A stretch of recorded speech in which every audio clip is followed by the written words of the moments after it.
Hey friends, this is Statler, and I am coming at you from a bedroom.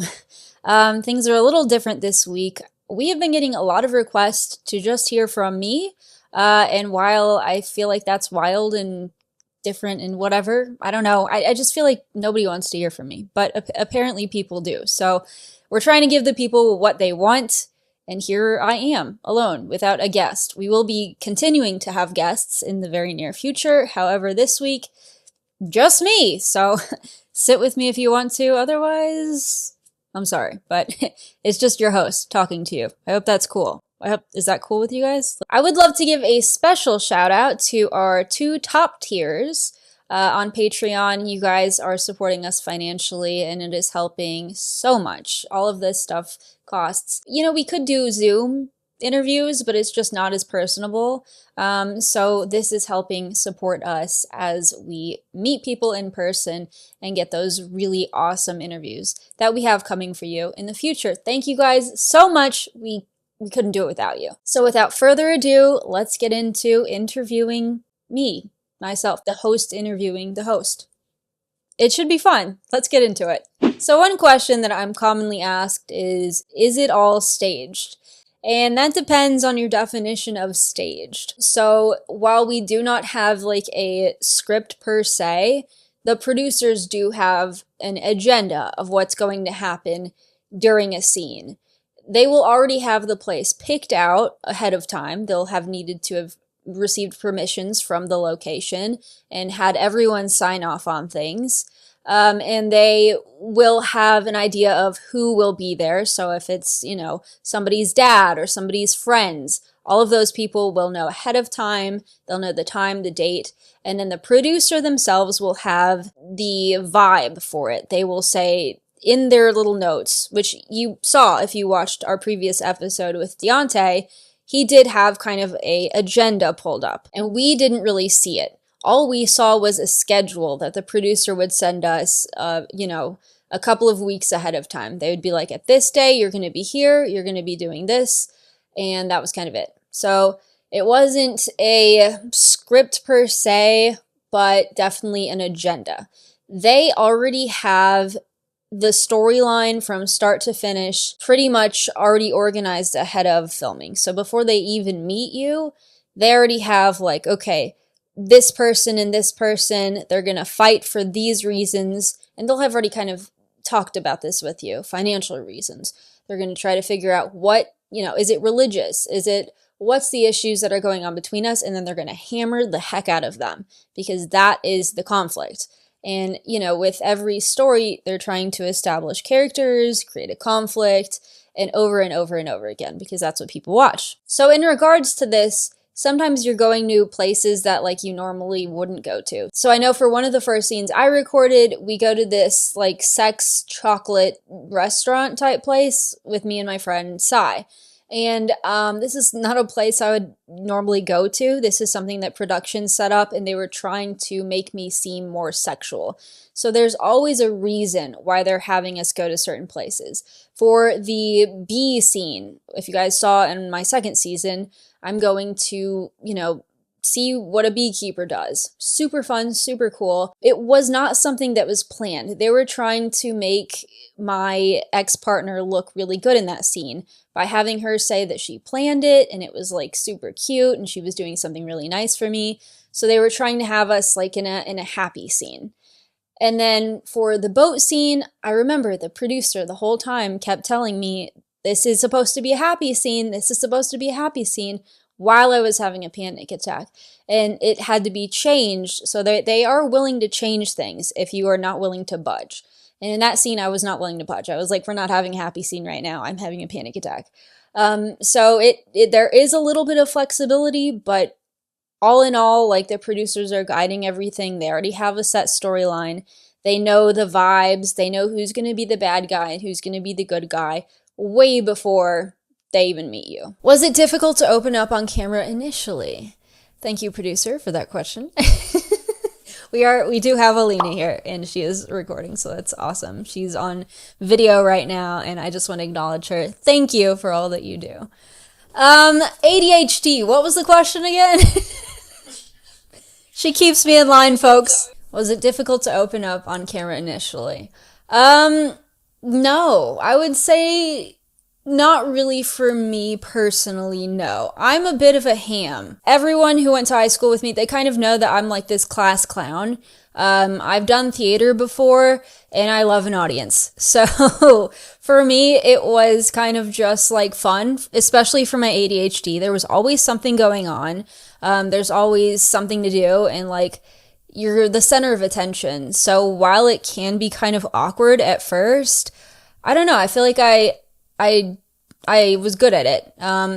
I was able to like also like make the camera guys laugh, which I thought was amazing. And, you know, they probably do that for like psychological purposes to keep you doing dumb stuff. But I loved it. Why did I decide to do the show? It was really my ex-girlfriend who wanted to do the show. I am a big fan of the show that I was on. So, you know, we were video chatting all the time, you know, before we met in our relationship. And so one day I was watching the show that I would later come to be on, and she asked, you know, what are you watching? And I told her what it was about. And she was like, oh, that's so interesting. Like, it would be so crazy if we got on there. And I was like, yeah. So then the next week we're, you know, video chatting, and she's like, well, what are you watching? And I'm like, I'm watching the show that I'm later going to be on. And she's like, oh, well, did you apply? And I was like, no. I didn't really realize that you were serious about that. But yeah, she was like, yeah, just do it, see what happens. So I did. And it was really quick turnaround, like boom, sent out the email. They immediately sent back like a questionnaire to fill out. We filled out the questionnaire and sent that back. And then boom, we had interviews like the next day. And then 3 days after that, boom, confirmation we're on the show. So it was pretty freaking quick for us at least, but we were also the last couple to have been filmed. But yeah, I didn't really want to be on the show necessarily, but I was just kind of like, it's going to be an experience. I mean, it could be interesting. So I was just kind of like, all right, let's do it, I guess. But I also didn't fully think that it was ever going to happen. I did not believe it was going to happen throughout the interview process, even when we got confirmation that the show was going to happen. I didn't fully believe it was actually real until the night before the cameras showed up. And then I was like, whoa, it's getting serious. It's such a crazy thing to, you know, be told that there's going to be an entire camera crew and then to see it and they're all there for you.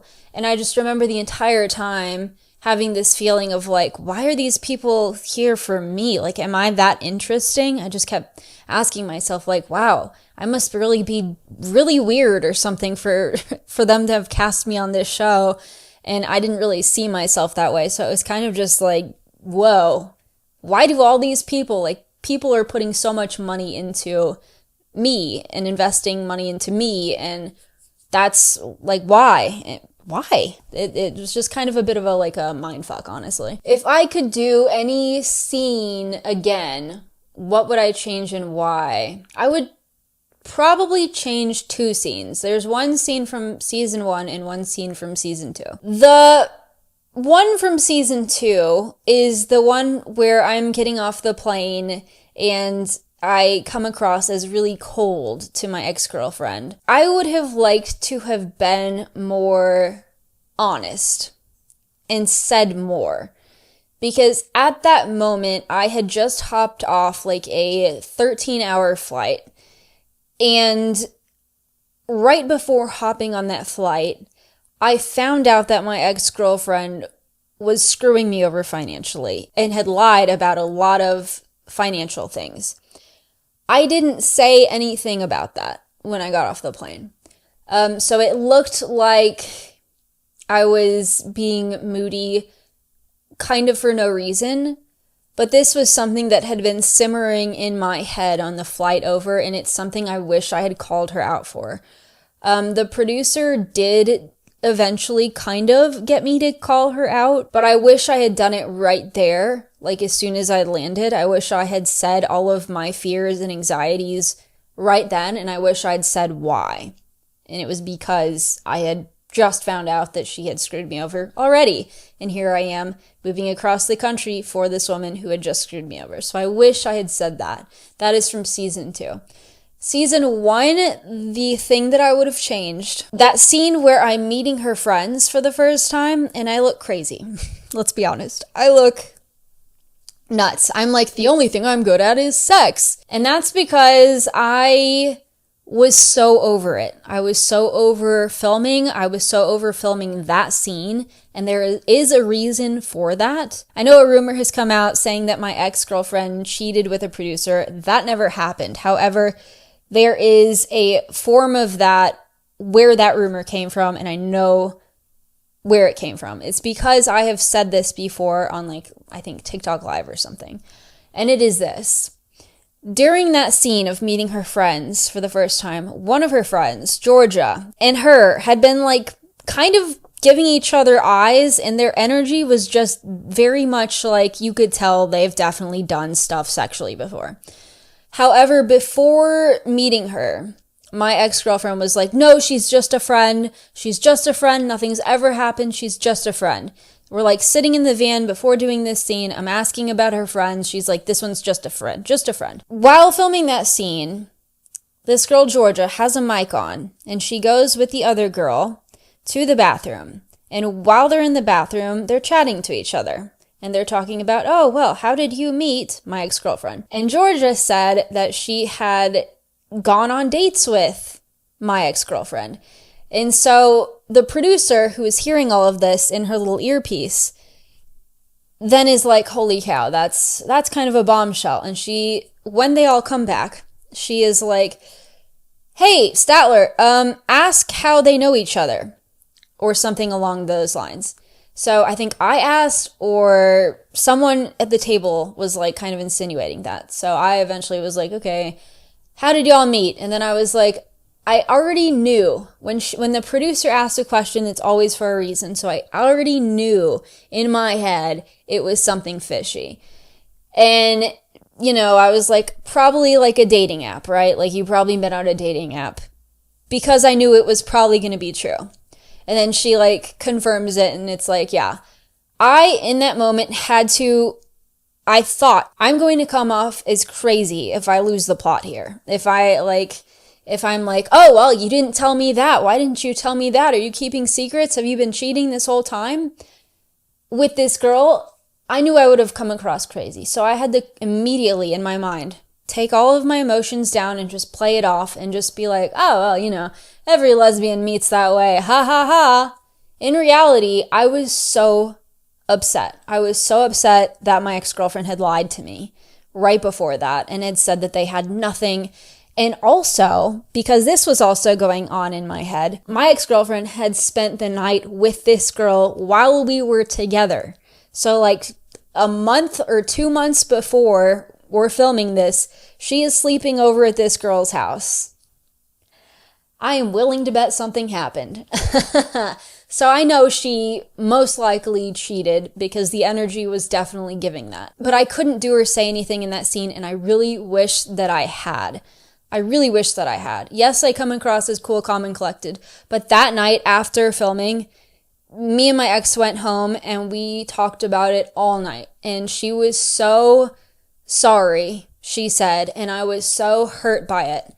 And it was just such a red flag moment, and nobody else saw it because I didn't let anyone see it, because I wanted her to look good, because I loved her so much. So I wish I had actually shown that scene for what it was, which was a massive red flag. Was it uncomfortable when topics about intimacy were encouraged to be discussed? Encouraged is a very funny word, because it wasn't encouraged. It was freaking forced. We did not want to talk about intimacy. Neither of us had any desire to talk about intimacy. Nobody wants to talk about that in front of a camera crew.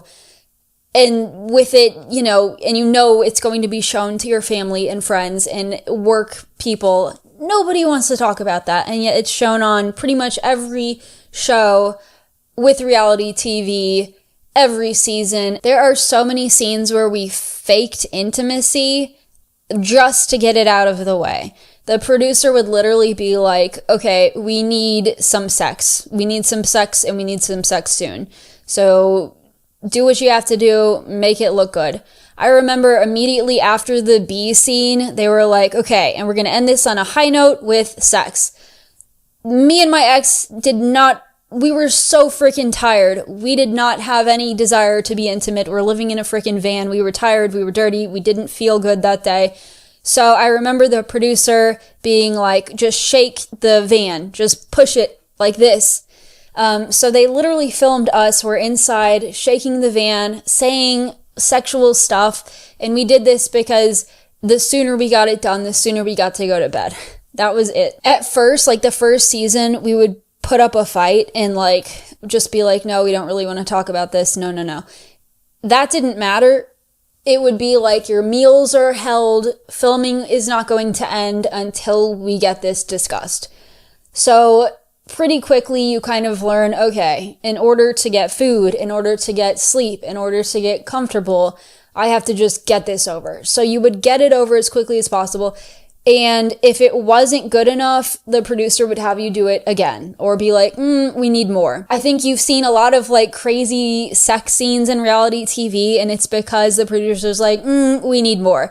Get creative with it. They would introduce props. I remember when we were filming a scene in Scotland, they literally had us do this scene. The producer gave me a gift bag and was like, just give this to her. I didn't know what was in the gift bag. It ended up being a bunch of sex toys. I don't even use sex toys. And yet here I was giving my girlfriend for, I forget if it was my birthday or her birthday, or Valentine, I don't even know. Giving her this freaking bag of sex toys that I was never going to use. And neither was she. It's always just so kind of like over the top. And I'm sure you've seen this from other reality TV folks and other shows.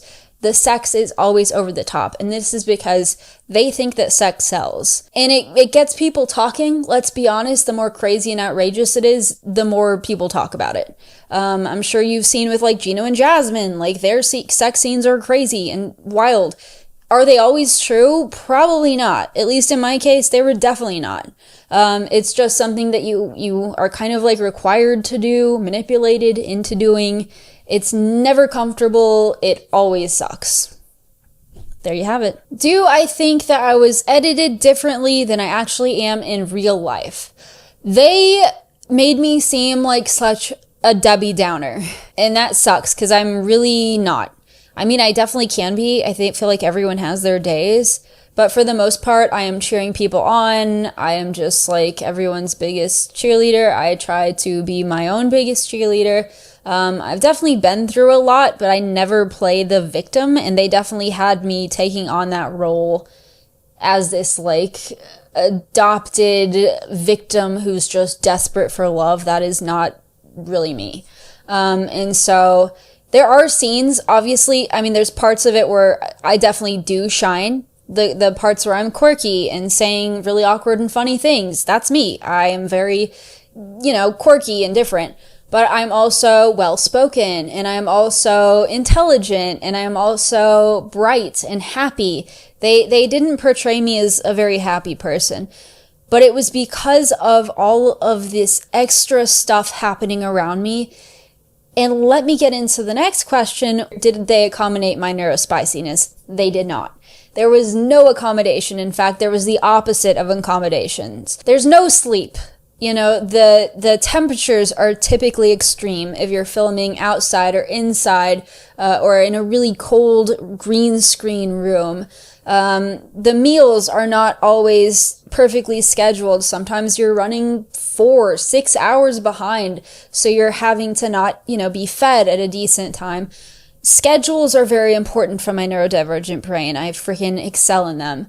I am being surrounded by new people constantly, having to have conversations that any person, regardless of their brain, would not feel comfortable having. So you're just put in all of these uncomfortable environments, not to mention that, in the reality show that I was in, I was traveling. I was in a different country. I was far from home.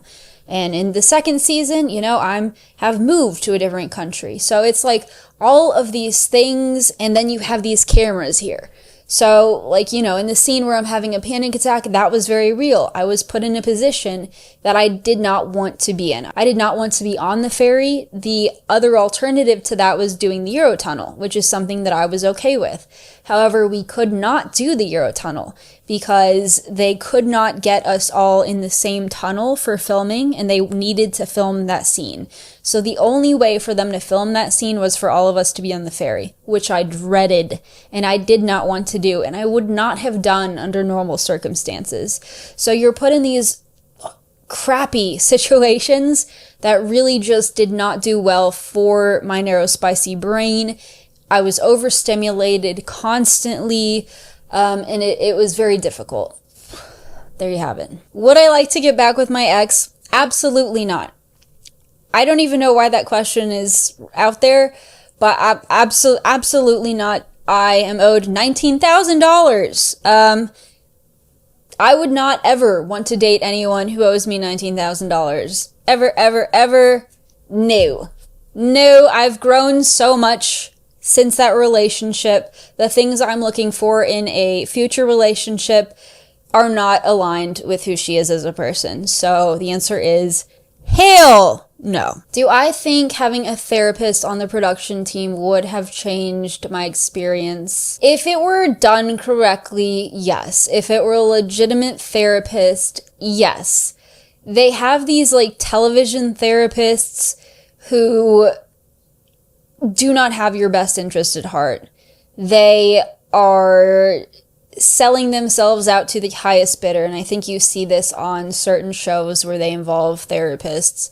They're not always certified for the job that they're doing, and they're certainly not upholding what someone in their position should be doing. I know with one of our previous episodes with Lindy, she's talking about how there was a sex therapist and it was like the craziest, worst freaking little therapy session ever, and it was just awful, and honestly it felt like gross to her.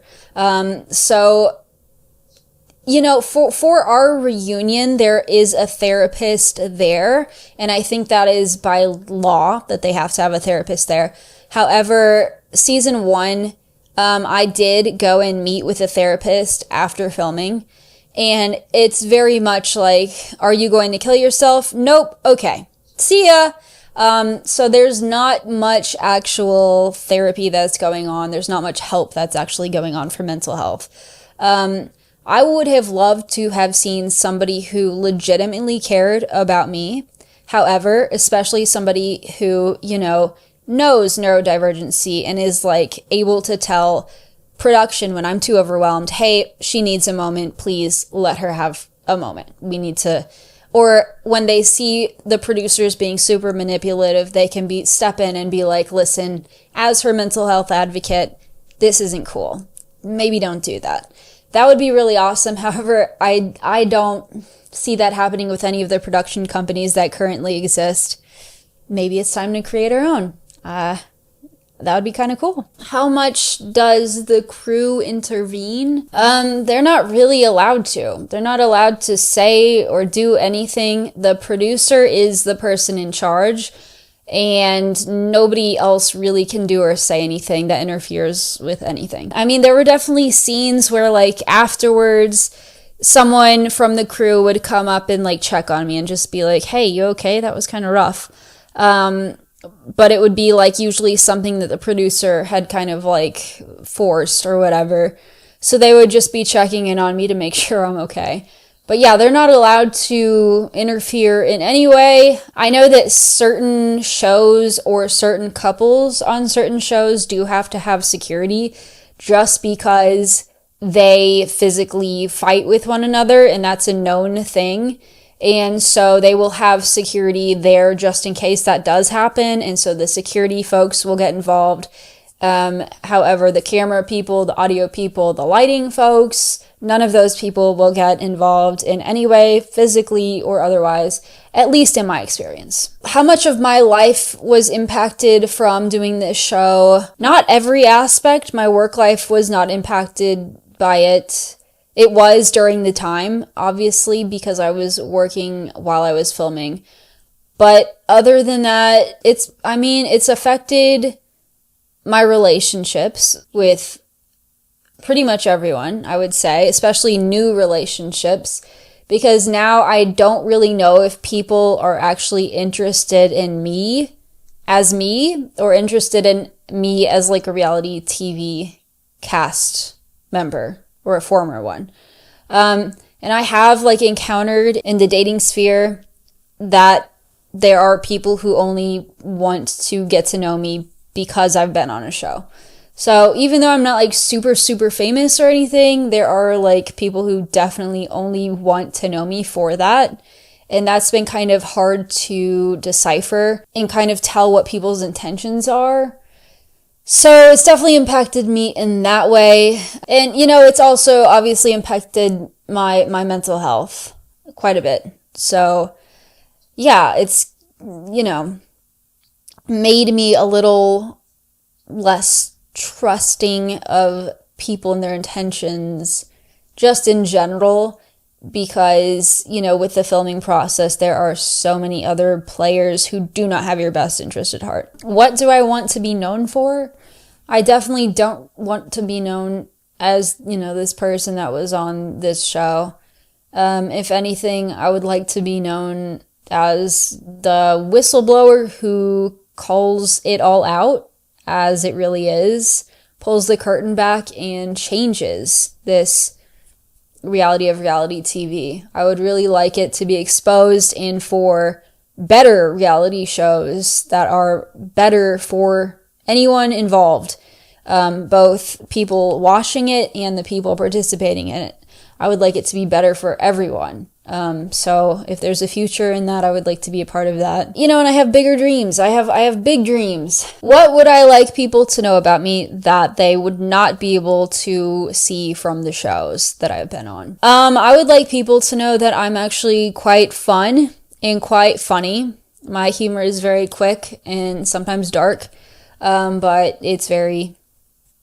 I'm a very humorous person, I feel. And also I would like people to know that I have grown a lot since then, and I'm no longer a walking doormat. I am very loud and proud of what I believe in and what I think, and I am not one to now just like say yes, okay, sorry, yes, okay, sorry.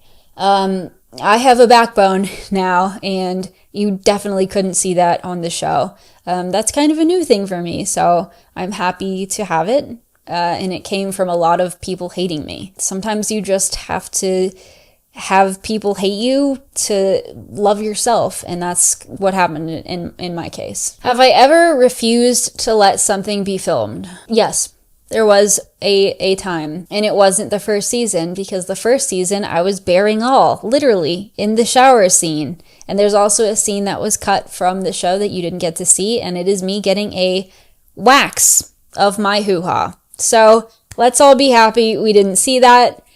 But yes, I was willing to literally bear it all. However, the second season, I did get more of a backbone, and I did say absolutely not. They wanted me to film with my ex-girlfriend's father again. And after I had seen some of the things on his social media, I did not want to film with him. And also because I knew that they were going to have me look crazy in this scene again. I had, you know, the first season I'd filmed with him, and they had him looking like super, like a great, awesome father figure who just, you know, really protective of his kid, blah, blah, blah, and he like can't stand me. That wasn't the truth. He actually really liked me, and he was cool with whatever.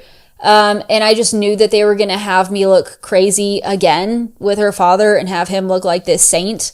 And I was not going to do that. So I flat out refused. I had a argument with production, with the producer. It was so intense. I got out my camera and I started filming it. That was the point we were driving in the van, and that was the point where the producer said, all right, pull over.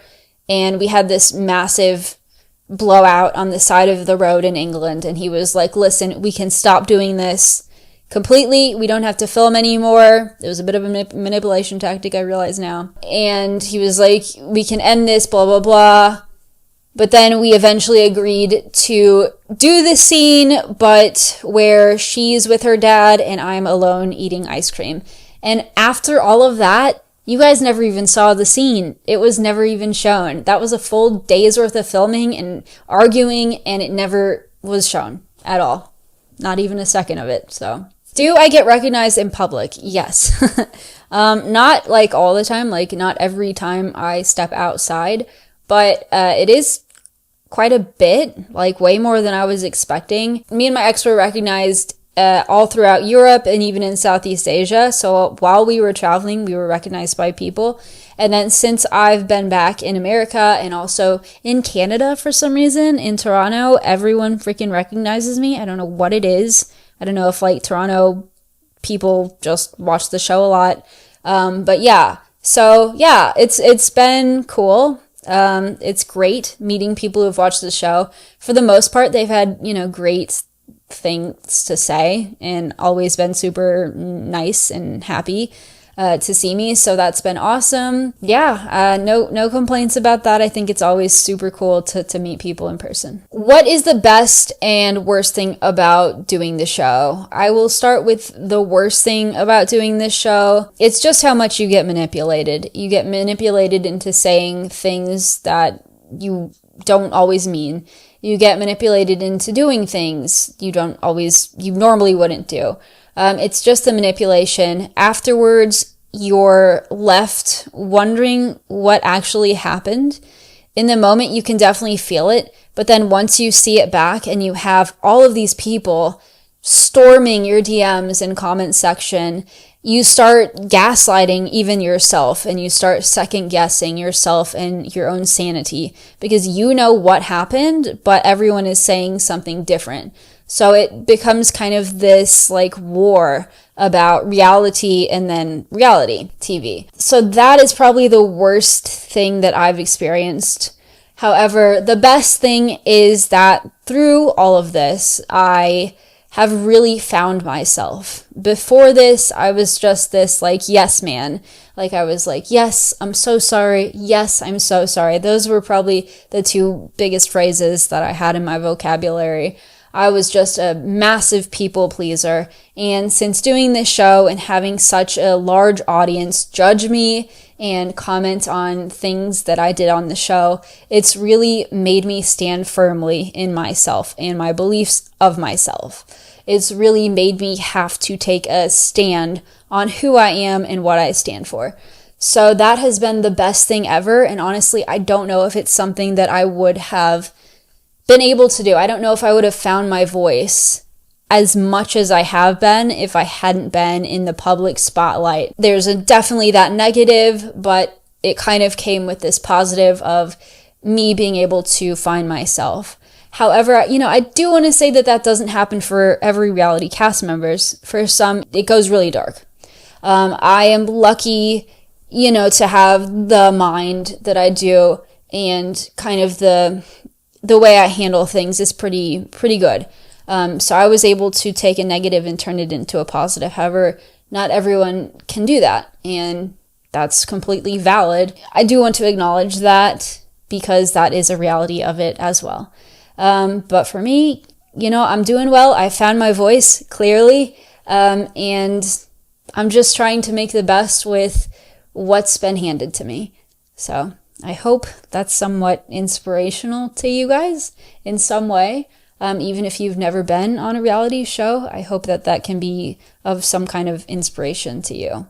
It is very important to find your voice and to speak for what you truly believe in and who you are. All right, well, that does it for us. I'm going to wrap up this episode. We have many awesome guests coming in the future. I cannot wait for you guys to meet them. And as you probably know, we have even more content on our Patreon. And again, Patreon folks, we are so freaking thankful to you. You make this podcast possible. Head on over to Patreon. If you're on YouTube, give us a like, a subscribe, or a comment. We really appreciate that, and it does help us build our bank to keep this going. Thank you guys so much for tuning into this episode, and I can't wait to see you on a future one. Bye!